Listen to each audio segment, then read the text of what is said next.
이사야 16장. 너희는 그 땅 왕에게 양을 보내라. 셀라에서 광야를 지나 시온산으로 조공을 보내라. 아르논 강 나루터의 모압 여자들이 마치 둥지에서 떨어진 작은 새들과 같다. 그들이 말한다. 우리가 어찌하면 좋습니까? 무슨 일을 해야 할지 말해 주십시오.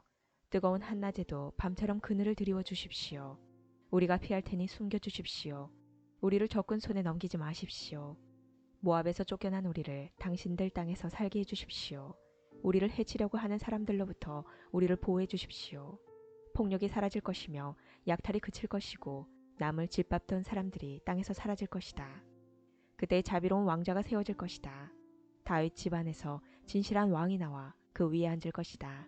그는 공평하게 재판하며 정의로운 일만 할 것이다. 모압 백성이 교만하고 매우 거만하다는 말을 들었다. 그들은 교만할 뿐 아니라 화를 잘 낸다. 그러나 그들은 허풍만 칠 뿐이다. 그러므로 모압이 통곡할 것이다. 모압에 있는 모든 사람들이 통곡할 것이다. 기라레셋에서 먹던 건포도 떡을 생각하며 몹시 슬퍼하고 괴로워할 것이다. 이제는 헤스본의 과수원들과 신마의 포도나무가 말라 비틀어졌다. 전에는 그 포도나무 가지들이 야셀까지 닿고 광야까지 이르렀으며 그 싹이 자라나 바다까지 뻗쳤다. 그러므로 내가 야셀을 위하여 애통하며 신마의 포도나무를 위하여 온다. 헤스보나, 엘르알레야, 너희를 위한 내 눈물이 멈추지 않는다. 익은 과일을 따거나 곡식을 걷어들이는 일이 없으므로 다시는 즐거움으로 외치는 소리도 없을 것이다.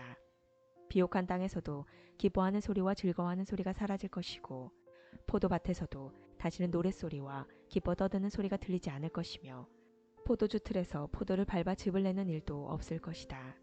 내가 그들에게서 추수의 기쁨을 빼앗아갈 것이다. 그러므로 마치 수금처럼 내 마음이 모압을 생각하며 통곡한다. 내 속에서부터 기라레셋을 생각하며 슬피 온다. 모압 사람이 산당에 올라가 제사를 지내지만 헛된 수고만 한다는 사실을 깨닫고 자기들의 신전으로 찾아가서 기도를 하지만 아무 소용이 없을 것이다. 이것이 전에 여호와께서 모압에 관해 하신 말씀이다. 이제 여호와께서 다시 말씀하신다. 3년이 못되어 모압이 자랑하던 것들과 그 모든 백성의 무리가 다 모욕을 당할 것이다. 이 3년은 품꾼이 정해놓고 일하는 해수와도 같다. 살아남은 자가 별로 없을 것이며 그들조차도 쇠약해질 것이다. 17장.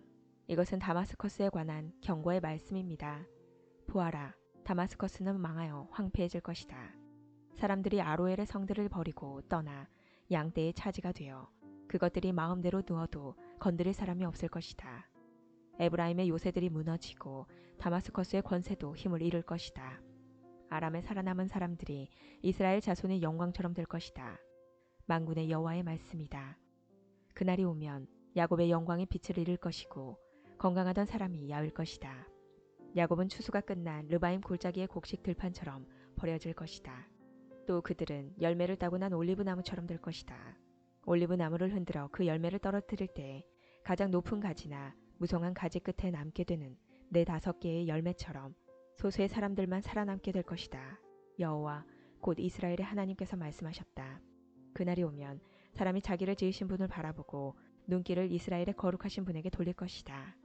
자기들의 손으로 만든 우상에게 더 이상 도움을 요청하거나 경배하지 않고 아세라 우상에게 절하지 않으며 그들이 지은 제단에 향을 피우지도 않을 것이다.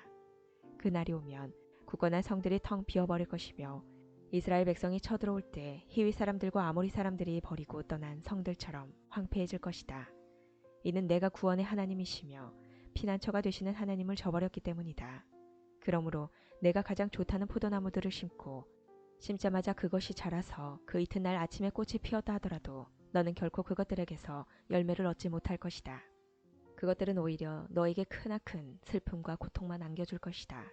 보아라, 군사들이 마치 요란하게 철석대는 파도처럼 함성을 지르며 돌진한다. 그들이 파도 소리처럼 요란한 소리를 내더라도 하나님이 꾸짖으시면 잠잠하게 될 것이다. 언덕 위에서 바람에 날리는 겨와 같을 것이며 폭풍에 흩날리는 티끌 같을 것이다. 밤에 두려워하며 떨던 이스라엘 백성들이 아침이 오기 전에 적들이 모두 죽어있는 것을 발견하게 될 것이다. 이것이 하나님의 백성을 약탈하고 멸망시키려는 사람들에 대한 하나님의 징계이다. 18장. 에티오피아의 강 건너편 땅, 벌레들이 날개를 퍼드덕거리는 소리가 가득한 땅에 재앙이 닥칠 것이다. 그곳 사람들이 사신들을 배에 태워 나일강 하류로 보낸다. 너희 날쌘 사신들아, 키가 크고 피부가 매끄러운 백성에게로 가거라. 그 땅이 강들에 의해 나뉘었고 멀리 있는 다른 민족들까지 정복하여 두려움을 주는 나라의 백성에게로 가거라. 이 땅에 사는 사람들아 다 보아라. 산 위에 깃발을 올리는 것을 보아라. 나팔 소리가 울려 퍼지는 것을 들어라. 여호와께서 이처럼 내게 말씀하셨다. 내가 나의 처소에서 뜨거운 더위 속에 내리쬐는 햇볕같이 가을 추수 때에 맺히는 이슬과도 같이 잠잠히 바라볼 것이다. 꽃은 피었으나 아직 추수하기 전 새 포도가 맺혀 익어갈 때 칼로 나무를 베어버리고 가지를 찍어버리듯이 적군에게 이같이 할 것이다. 죽은 너의 군사들은 산새들과 들짐승의 먹이가 될 것이다. 새들이 그것으로 여름을 나고 땅의 모든 짐승들이 그것으로 겨울을 날 것이다. 그대의 키가 크고 피부가 매끄러운 사람들, 어디에서나 남에게 두려움을 주는 백성, 다른 민족을 정복하는 강한 백성, 그 땅이 강들로 나뉜 나라의 백성이 예물을 가지고 만군의 여호와의 이름만이 높임을 받는 시온산으로 올 것이다.